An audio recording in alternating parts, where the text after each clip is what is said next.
Baiklah, kami dari kelompok 7, saya Oki Safira dan teman saya Hesi Sabdayanti dari Prodi Pendidikan Agama Islam STAI Sultan Syarif Hasim Siak akan memaparkan makalah kami tentang teknik pengumpulan data. Teknik pengumpulan data adalah teknik atau cara yang dapat digunakan oleh peneliti untuk teknik dalam menunjuk suatu kata yang abstrak dan tidak diwujudkan dalam benda, tetapi hanya dapat dilihat penggunaannya melalui angket, wawancara, pengamatan, ujian, dokumentasi, dan lain-lain.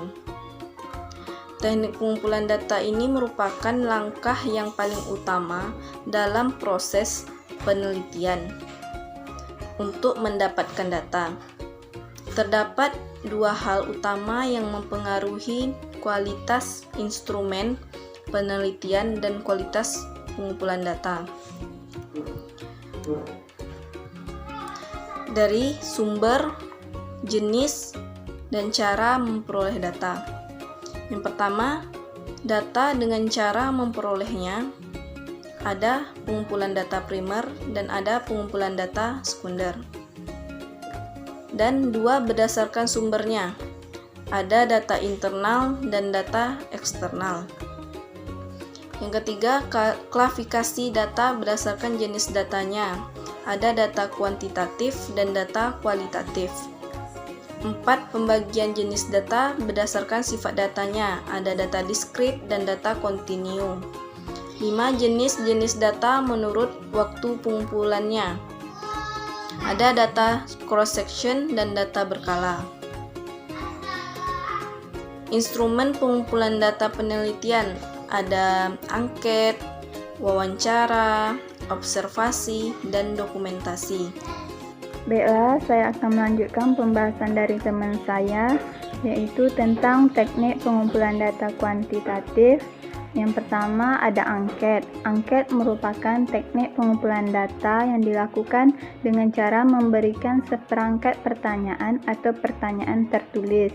Prinsip penulisan angket yaitu yang pertama isi dan tujuan pertanyaan, yang kedua bahasa yang digunakan, yang ketiga tipe dan bentuk pertanyaan, yang keempat pertanyaan tidak mendua, yang kelima tidak menanyakan yang sudah lupa, yang keenam pertanyaan tidak mengiring, yang ketujuh panjang pertanyaan, dan yang ke-8 urutan pertanyaan. Ada beberapa jenis kuesioner yang dapat digunakan dalam proses pengumpulan data. Yang pertama, angket langsung tertutup. Angket ini dirancang sedemikian rupa untuk merekam data tentang keadaan yang dialami oleh responden sendiri. Kemudian, angket langsung terbuka adalah daftar pertanyaan yang dibuat dengan sepenuhnya, memberikan kebebasan kepada responden untuk menjawab tentang keadaan dialami sendiri. Adapun kelebihan metode angket ini, kelebihan metode angket hanya membutuhkan biaya yang relatif lebih murah, kemudian pengumpulan data lebih mudah, terutama pada responden yang terpencar-pencar. Selanjutnya, pelaksanaan dapat berlangsung serempak. Adapun kekurangan metode angket hanya dapat digunakan responden yang dapat baca tulis saja. Kemudian penggunaan metode angket menyebabkan peneliti terlalu banyak tergantung atau membutuhkan kerjasama dengan objek penelitian. Selanjutnya wawancara. Wawancara adalah proses memperoleh keterangan atau data untuk tujuan penelitian dengan cara tanya jawab sambil bertatap muka. Dua macam pedoman wawancara. Yang pertama, pedoman wawancara yang tidak struktur, yaitu pedoman wawancara yang hanya memuat garis besar yang akan ditanyakan. Yang kedua, pedoman wawancara terstruktur, yaitu pedoman wawancara yang disusun secara terperinci sehingga menyerupai checklist. Selanjutnya, dokumen. Dokumen adalah catatan peristiwa yang sudah berlalu. Dokumen ini bisa berbentuk tulisan, gambar, atau karya monumental dari seseorang. Dokumen dibedakan menjadi dua, yaitu dokumen pribadi. Dokumen pribadi ini yaitu catatan atau karangan seseorang secara tertulis tentang tindakan, pengalaman, dan kepercayaannya. Yang kedua, dokumen resmi. Dokumen ini terbagi menjadi dua, dokumen intern dan ekstern. Dokumen intern ini berupa memo, pengumuman, instruksi, dan lain-lain. Sedangkan dokumen ekstern ini berupa bahan-bahan informasi yang dikeluarkan suatu lembaga.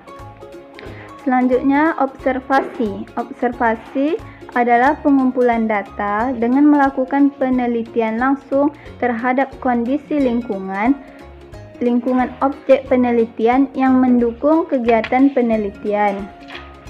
Adapun kelebihan dari teknik observasi ini, pengamat mempunyai kemungkinan untuk langsung mencatat hal-hal perilaku pertumbuhan dan sebagainya sewaktu kejadian tersebut masih berlaku atau sewaktu perilaku yang sedang terjadi, sehingga pengamat tidak menggantungkan data-data dari ingatan seseorang. Kemudian pengamat dapat memperoleh data dan subjek baik dengan komunikasi ataupun tidak. Selanjutnya, adapun kekurangan dari teknik observasi ini memerlukan waktu yang relatif lama untuk memperoleh pengamatan langsung terhadap suatu kejadiannya. Misalnya, adat penguburan suku Taroja dalam peristiwa ritual kematian, maka seorang peneliti itu harus menunggu adanya upacara adat tersebut. Selanjutnya, pengamat biasanya tidak dapat melakukan terhadap suatu fenomena yang berlangsung lama. Adapun manfaat dari observasi ini dikutip dari Nasution. Salah satu manfaatnya yaitu dengan observasi lapangan penelitian akan lebih mampu memahami konteks data dalam keseluruhan situasi sosial. Jadi akan dapat diperoleh pandangan holistik atau menyeluruh. Selanjutnya, dengan observasi maka akan diperoleh pengalaman langsung sehingga memungkinkan peneliti menggunakan pendekatan induktif. Selanjutnya, dengan observasi peneliti dapat melihat hal-hal yang kurang atau diamati orang lain.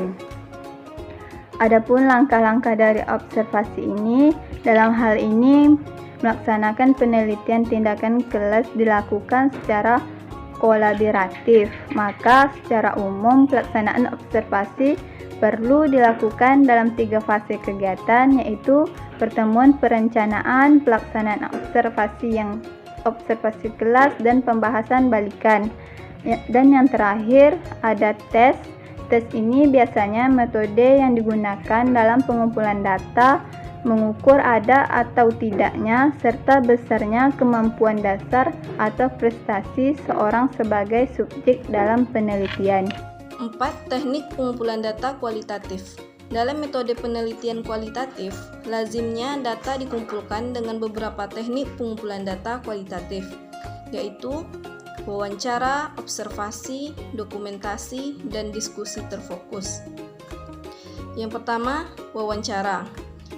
Wawancara ialah proses komunikasi atau interaksi untuk mengumpulkan informasi dengan cara tanya jawab antara peneliti dengan informan atau subjek penelitian.